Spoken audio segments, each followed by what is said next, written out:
Querido, eu peço que você, por favor, abra a sua Bíblia, que é a palavra de Deus. Você que continua acreditando que a Bíblia é a palavra de Deus, né? E sempre vai ser. Evangelho de João. Depois que você abrir no Evangelho de João, você procura, por favor, Evangelho de João, no capítulo de número 21, versículo de número 3 da palavra de Deus. Evangelho de João, capítulo 3, verso 21, a gente vai trazer uma palavra assim, bem rápida mesmo, mas para um momento de reflexão. Você encontrou? Está escrito assim, olha: disse-lhe Simão Pedro, vou pescar. Disseram-lhe eles, também nós vamos contigo. E foram e subiram logo para o barco, e naquela noite nada pescaram. Seus olhos fechadinhos aí no teu canto mesmo, coloca a tua mão no teu coração, se você puder. Coloca a tua mão no teu coração. Se você puder orar, você ora comigo. Se você não puder, deixa que eu oro por você, tá bom, querido? Senhor, meu Deus e meu Pai, eu apresento, meu Pai, nessa hora cada vida, cada filho teu, cada filha do Senhor que o Senhor trouxe até este lugar, Pai.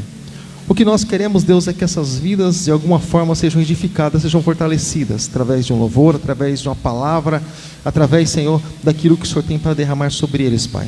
Em nome de Jesus, eu quero te agradecer, amém, e graças a Deus. Amado, o Senhor aqui, Ele traz com os discípulos. Aqui tinha acabado de acontecer um evento, Jesus tinha acabado de ser crucificado, os discípulos estavam se sentindo sós, e esse era o cenário. E também, eles imaginando estando sós, bom, tudo aquilo que Jesus falou, já que estamos sós, né, vamos voltar para a velha vida, vamos pescar. Então Jesus depois foi até eles, mostrou o valor que cada um tinha para o reino, e o Senhor convocou eles ali, justamente, e disse, olha, fiquem em Jerusalém, até que vocês sejam fortalecidos, vocês sejam capacitados pelo Espírito Santo, né? Nós entendemos que as escolas, os estudos dessa vida capacita para essa vida, mas nós sabemos que para a obra de Deus, quem capacita é o Espírito Santo de Deus, amém, querido? Só Deus pode capacitar para a obra dele. E para que eles vivessem ali constantes em união e constantes em comunhão. Eu peço já, por favor, que os nossos diáconos, que os nossos obreiros possam vir aqui à frente, tá? Então, querido, ou seja, constantes em união, constantes em comunhão. Eu estava ministrando, eu creio que na escola bíblica hoje, porque depois hoje eu fiz mais algumas coisas também, eu creio que na escola bíblica hoje, justamente a respeito de um trecho, né, do estudo bíblico, sobre justamente comunhão. Essa comunhão que nós precisamos ter uns com os outros, para que o sangue de Jesus então possa nos perdoar de todo o pecado. Nós, queridos, somos membros do corpo de Cristo. Fala assim comigo: eu sou membro do corpo de Cristo. Cada um tem uma parte, cada um tem uma função no membro do corpo de Cristo. Ninguém é mais importante que ninguém, irmãos. De repente você olha para você sentado aí e fala, eu não tenho muita importância porque eu estou sentado. Querido, eu não vou tirar aqui porque eu não quero te espantar, e também é falta de ética, mas se eu tirasse o meu sapato, tirasse minhas meias e mostrasse um dedão do meu pé para você, você ia falar, puxa pastor, não está em melhor estado. Pois é, não cuido tão bem dele assim, mas ele é extremamente importante para mim, porque você sabia que ele que me dá equilíbrio para o corpo todo ficar de pé? Você sabia disso? Pois é, nem visto é, irmãos, e nem bem cuidado é, mas ela é extremamente importante para que o corpo não venha sofrer ele no todo. Assim também somos as nossas vidas, irmãos. Todos nós somos importantes um para o outro e importantes para o reino. Então o Senhor, Ele, para você ter ideia, Ele tomou o nosso lugar na cruz e morreu por cada um de nós. Ele morreu a nossa morte para que nós viéssemos justamente a viver a sua vida, para que nós justamente andássemos em união, andássemos em comunhão. E aqui os discípulos, você percebe que quando eles disseram assim, eles tinham comunhão entre eles, embora eles estavam assim muito entristecidos e acabaram se dispersando. Mas você percebe que um diz, eu vou pescar, e os outros disseram, vão pescar também. Ou seja, eles tinham essa comunhão com ele, embora a dificuldade do momento que eles estavam passando. Mas olha só, irmãos, quando nós falamos a respeito de união, quando nós falamos a respeito de comunhão, é algo assim muito difícil. É algo muito difícil. Com as pessoas que estão dentro de casa, bom, essa que eu te mostro, que minha esposa foi minha namorada, enfim, De casamento a gente tem 26 anos, mais 5 entre namoro e noivado, enfim, 35 anos que a gente convive junto e aprende ali com a diferença uns dos outros. Nós não nos conhecemos, e aí a gente ainda não se conhece assim por completo. Então, às vezes a gente vê que é difícil, né, um pouco da convivência, a gente recua, né, baixa a guarda, para facilitar, né, a caminhada, claro, para as coisas se tornarem um pouco mais suaves. Mas olha só que interessante, agora imagine com quem a gente não convive, com quem a gente nunca teve ideia de como é que foi criado e formado, né? Então, há uma necessidade de a gente poder caminhar juntos, principalmente nessa época, né? Para quantos irmãos nós vamos ligar, nós vamos mandar um toque dizendo assim: irmão, tudo bem aí? Está precisando de alguma coisa? Eu vou orar por você, está precisando de algo? Irmãos, sabe, para quantos nós vamos fazer isso nesse momento de distanciamento? Esse momento de distanciamento exige mais ainda a comunhão de nós, porque as pessoas elas vão estar longe umas das outras. Quando a gente está perto, a gente de vez em quando fala, né? Ó, eu estou assim, então, puxa, ora por mim, irmãos. Mas quando a gente está longe, pode ser um pouquinho mais complicado. A gente precisa ter pessoas que a gente confia. A gente precisa ter pessoas que a gente possa abrir realmente o coração. A gente precisa ter pessoas, irmãos, não que você conta a tua dificuldade, tua luta para a pessoa, e ele vai comprar um megafone na primeira esquina, vai sair falando para todo mundo, sabe? Primeira mão, jornalzinho Zona Norte, sabe? Tal pessoa tem problema aqui, isso aqui, não. Mas a pessoa vai contar as dificuldades para a gente vai levar os pés da cruz, vai apresentar até Jesus Cristo.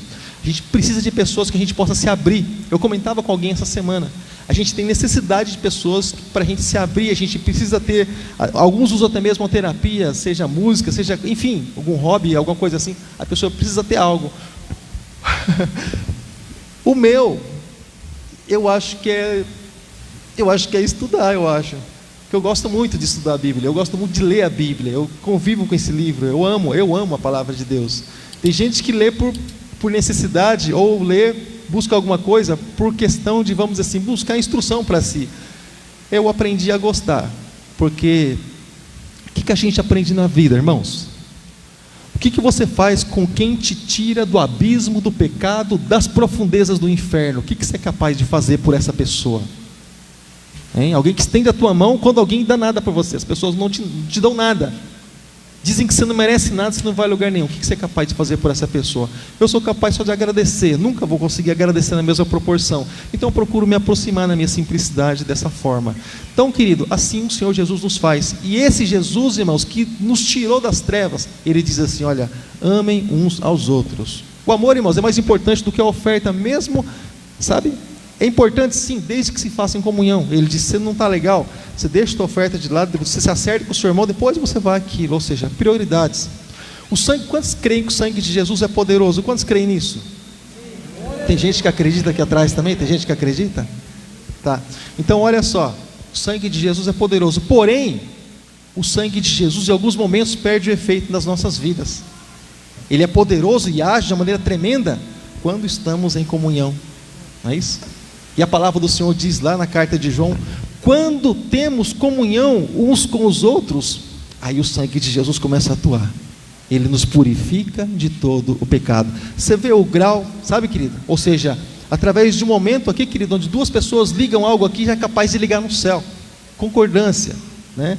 Amor, esse convívio que o Senhor trata conosco. Então, querido, nesses momentos que nós vamos passar, estamos passando, a igreja no geral está passando um momento difícil, querido, encontre alguém para você interagir, tá bom? Nós estamos constantemente aqui, constantemente à sua disposição, porém, tem alguém, de repente, porque assim, o pastor, eu sei que é o último a saber das coisas, às vezes o pastor é convidado só para o velório, mano.